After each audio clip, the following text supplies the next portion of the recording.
Desert Oracle Radio, the voice of the desert.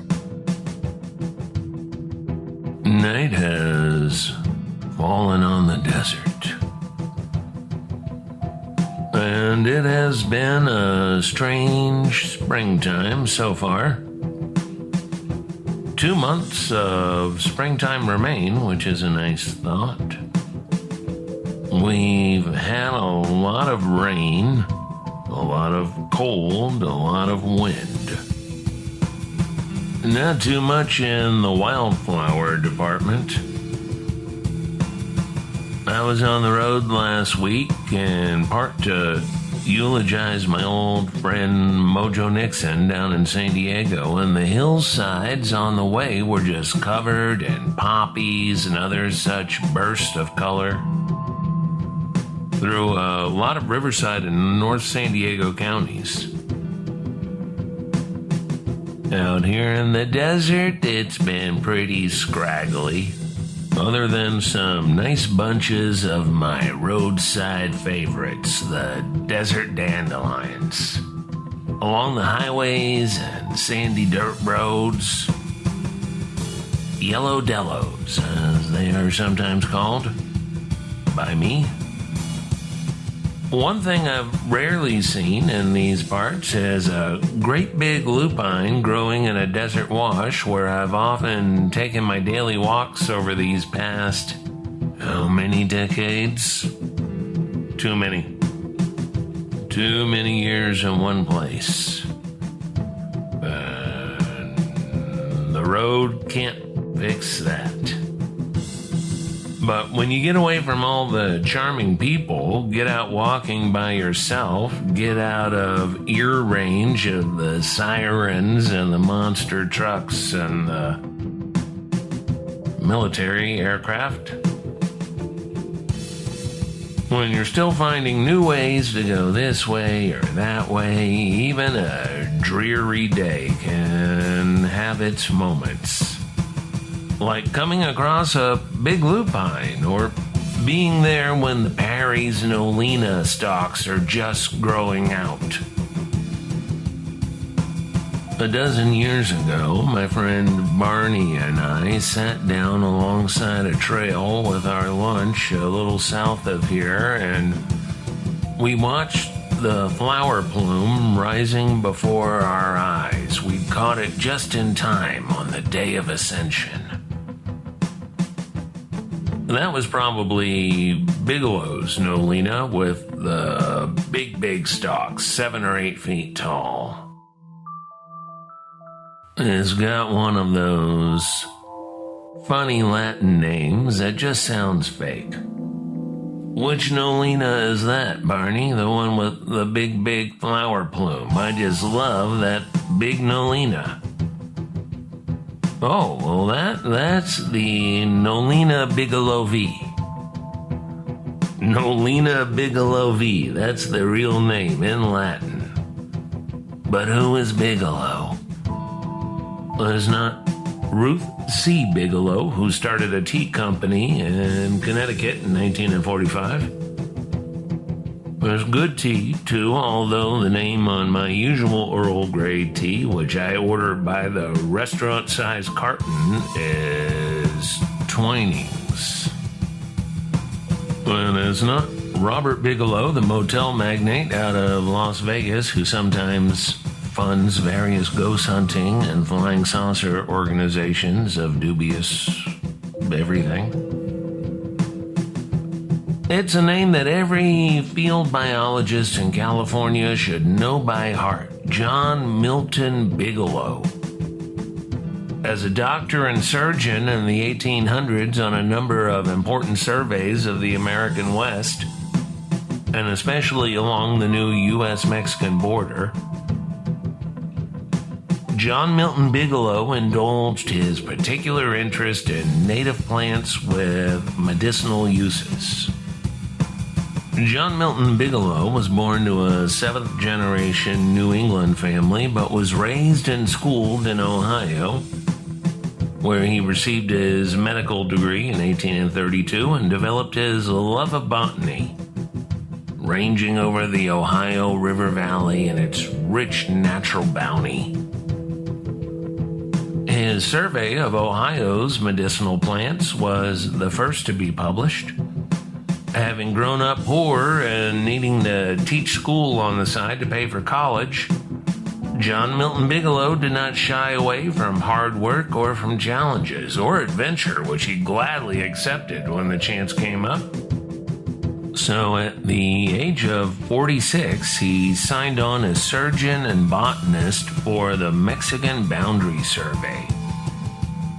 Following the U.S. Mexican War that fulfilled the gold-hungry manifest destiny of the Americans, this adventure took him through the Chihuahuan, Sonoran, and Colorado deserts, where he cataloged the great variety of desert plants. Along with a couple of other botanists on the expedition, including C.C. Parry, namesake of Parry's Nolina. The work was so pleasing to Bigelow that he readily accepted the position of botanist on another trek to plot a railroad line between the 35th and 36th parallels. Now, this is from Bigelow's biography by the British Natural History Museum. The Pacific Railroad expedition followed a line from Fort Smith, Arkansas to the Mojave Desert in southwestern California, and finally to Los Angeles. Although by far the oldest member of the expedition, Bigelow was a general favorite and was described in the diary of the expedition artist Baldwin Mulhausen as a pattern of gentleness and patience always, never wanting when a hearty laugh or a good joke was to be heard. To his patients he was kind and attentive, and he made an absolute spoiled child of his mule, Billy.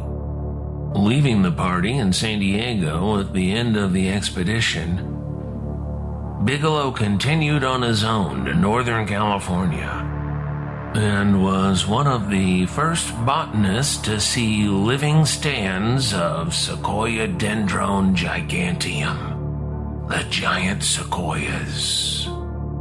As the California botanist Willis Lynn Jepson wrote, Bigelow was so fortunate as to view a considerable part of California while its native vegetation was still in nearly pristine freshness. During that beautiful spring of 1854, Bigelow ranged up the coast and across the Central Valley and deep into the Sierra Nevada. A year and a half before Galen Clark, longtime guardian of the Yosemite Grant, first laid eyes on the Mariposa Grove. In all, more than 60 plant species were first collected and described by Dr. Bigelow. He continued to take on botany expeditions well into old age. Settled in Michigan, where he was a founder of the Detroit Academy of Medicine, and was surgeon in charge of the Detroit Marine Hospital until his retirement at age 70 in 1873. It was while working on his farm 4 years later that John Milton Bigelow was fatally injured, passing on at the age of 74, deeply loved by family and friends, well remembered by all the great scientists of his time. What a life.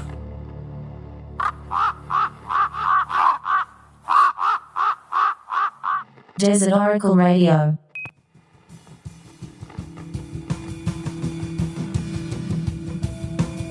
It's a life that's really free for the taking, too. Instead of looking at video on a screen of somebody else doing something or pretending to do something, you can be the person who does things.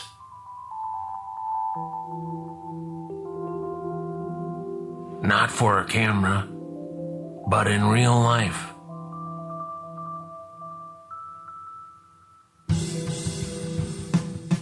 It's worth noting that there are no pictures of John Milton Bigelow, although his scientific colleagues are all represented by either illustrations or photographs. Don't worry, I'm not going to take away your phone camera and your laptop.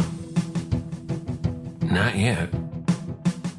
But what if you watched 90% less video on a phone, on a screen, on the TV that now watches you as much as the phone does? As George Orwell foresaw 75 years ago when he published 1984. Some people call it 1984, but that's incorrect. It was supposed to sound cold and clinical and modern, cruelly bureaucratic, constantly humiliating. Like the emails from your health insurance corporation with subject lines like your medical claim journey regarding a life-saving prescription you've been denied by a computer program that denies medical claims in bulk by the thousands. No AI required. Back in the 80s, it was a popular thing to say that Orwell was wrong about the year 1984, but his title was never meant to be an exact prediction. It was just close enough to the book's contemporary readers, yet far enough out from 1949 to work the way it worked on people, on the culture. And it turns out George Orwell, Eric Blair in real life, timed it pretty well because he was in the zone when he wrote that book. He went out to the haunted Scottish Isle of Jura and the Hebrides, and for 3 seasons, usually from late spring to early autumn, he was in that charged realm of isolation, solitude, and the sea. Sick with the tuberculosis that would kill him a year and a half later. Orwell only settled on his title while pounding out his last draft on that raw Hebridean isle at a farm called Barnhill dating back to the 15th century. No newspapers, no phone, and clean sea air for his ravaged lungs, poisoned by the pollution of London. A certain kind of book functions as a divination tool, and I've got bookcases full of them. The symbols will resonate in many ways for a long time. And so George Orwell foresaw that 1984 would be the year of the Mac.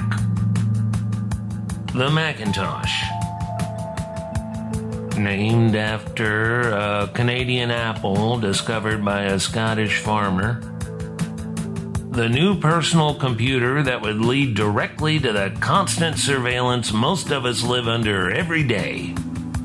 While we work, while we sleep, while we do whatever we do with our time.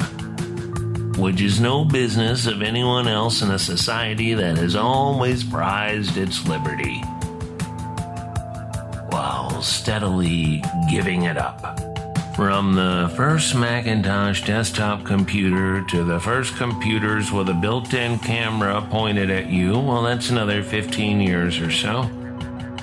Beyond that year of the Mac, in 1984, when Apple Computer spent a fortune on a Super Bowl commercial that announced the beginning of Big Brother while pretending to be against it.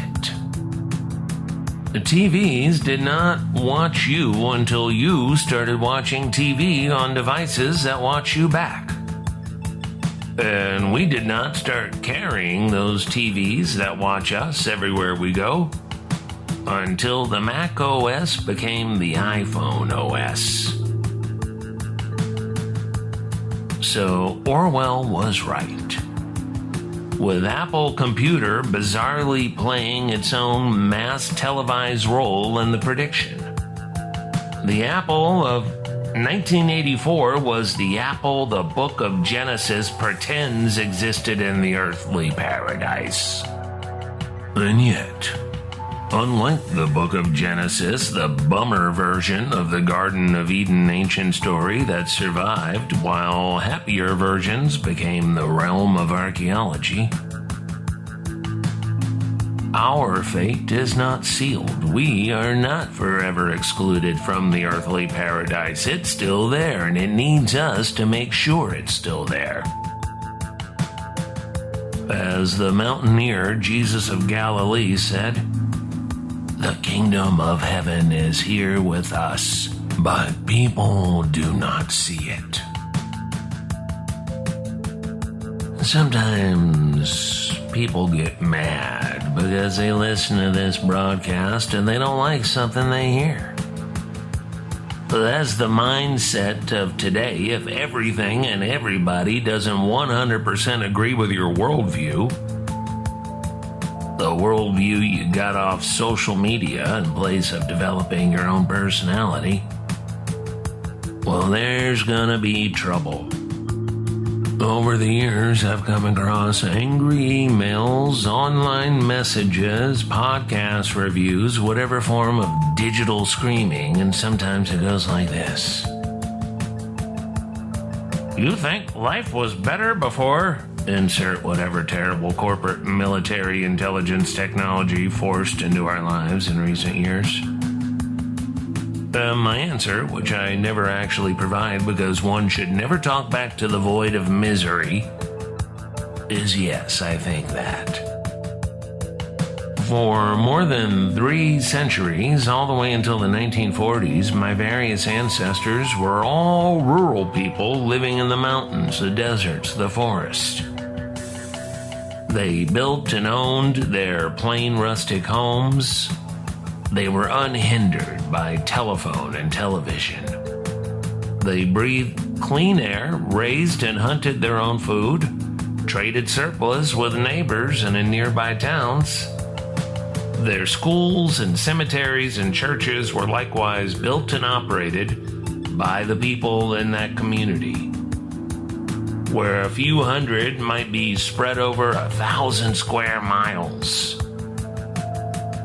Babies were born at home and people died at home, generally in old age after a full, vigorous life. Their lives were filled with music, not the banality of the algorithm generated by billionaires, but music sung and played by the people themselves. Whistle while you work, raise your voices on Sunday mornings. Bring out the fiddles and flutes and banjos on warm evenings outside. The brass band on holidays, mournful songs at the graveside.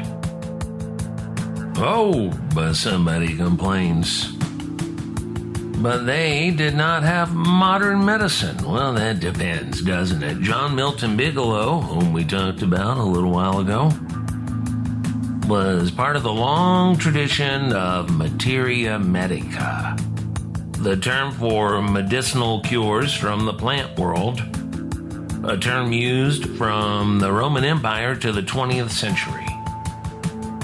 One of his modern medicines that he developed in Detroit was a particular version of opium that is still pretty popular worldwide, although it's now more often associated with the deaths of despair epidemic, a truly modern epidemic.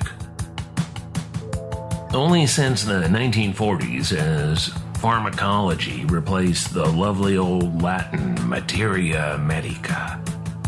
In those olden times, people died for many reasons, but nobody died waiting for a type 2 diabetes insulin prescription because they couldn't afford it, or because the health insurance network was taken down by ransomware 3 months ago. Deaths of despair, the fastest rising cause of death in 21st century America and much of the industrialized world, were all but unknown outside the filthy, teeming cities where you only lived if you absolutely had to.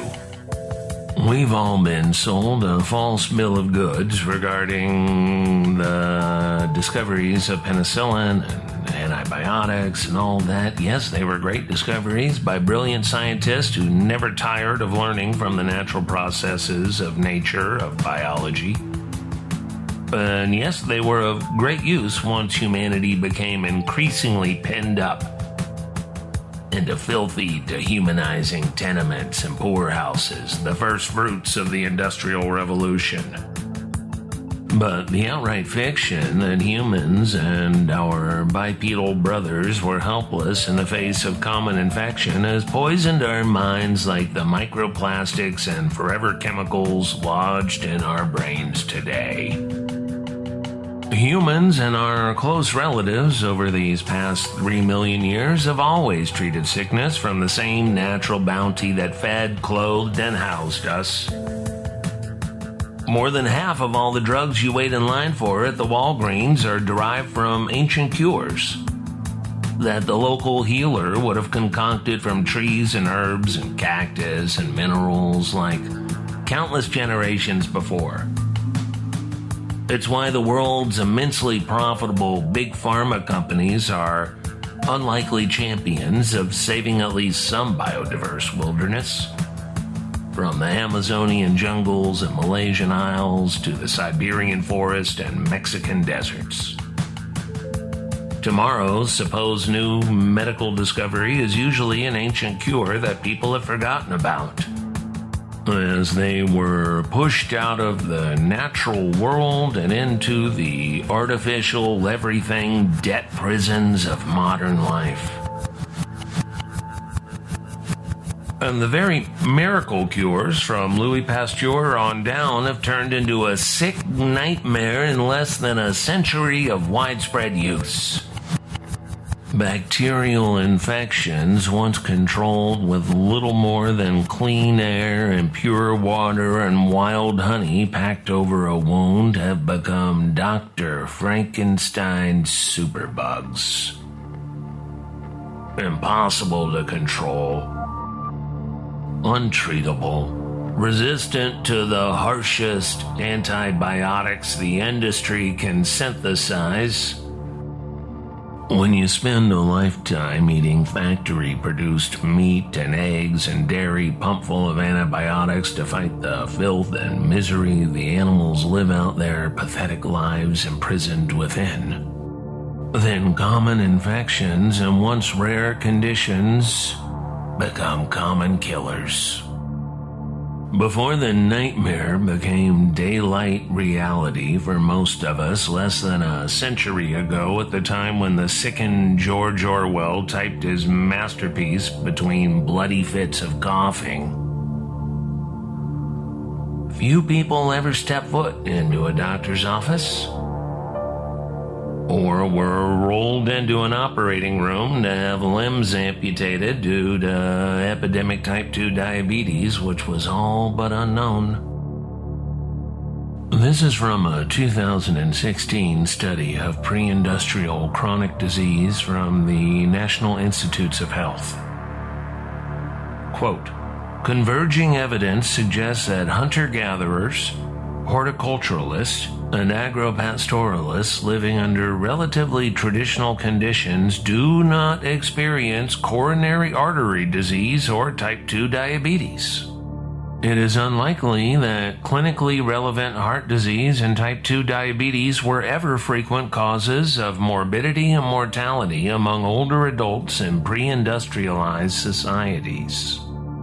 Lifestyle factors such as lean, high-fiber diets, free of processed foods, higher levels of physical activity, minimal smoking, and other behaviors are protective factors common to many pre-industrial societies.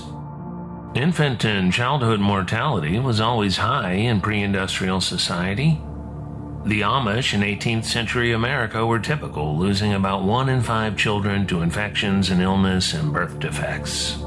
Today, as diverse and cascading factors from BPA contamination of sperm to childcare being unaffordable to all but the highest earners, has sent human fertility plummeting to levels never before seen in the human race. Instead of 4 and 5 of your children surviving to adulthood, or even half your children surviving to adulthood and old age, you can't afford to have any children. And the world is so demeaning and depressing that most young people don't want to have children. They think it's their own decision, although E.O. Wilson could set them straight. The book is called On Human Nature, if you're interested. So the rich have 2 beautiful kids carefully raised to get 20 years of increasingly expensive schooling where any free-thinking protest behavior is dealt with in truly Orwellian fashion. And then the well-trained offspring are put behind desk on Wall Street 5 days a week between 48-hour cocaine binges with hookers on yachts. The lifespan of an American has barely risen above that in the Old Testament, supposedly the story of Bronze Age pastoralists 5 millennia ago, 70 years.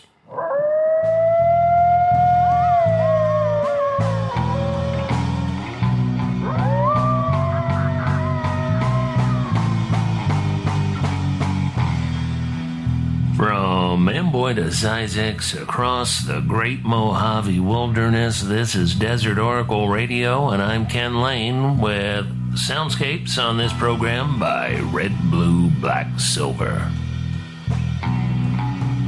I'm sorry the April campfire stories never happened, and all the other things that were supposed to happen around here.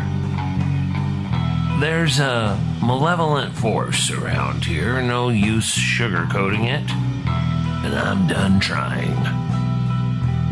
The next campfire stories will be, as I've mentioned, in the Eastern Sierra, for just a handful of you who might be up there.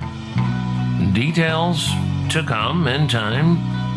Don't get nervous about it. Don't get nervous about anything like this. Just don't worry about it. And don't worry, I'm not going to take away your spreadsheets and your video conferences. I leave that to the forces already at work, already taking down global infrastructure, its poisoned heart and crumbling bones. Be of good cheer, the military-industrial state will soon collapse. I used to laugh at that, at Abby's line from down the river. I'm not laughing anymore. Good night from the voice of the desert.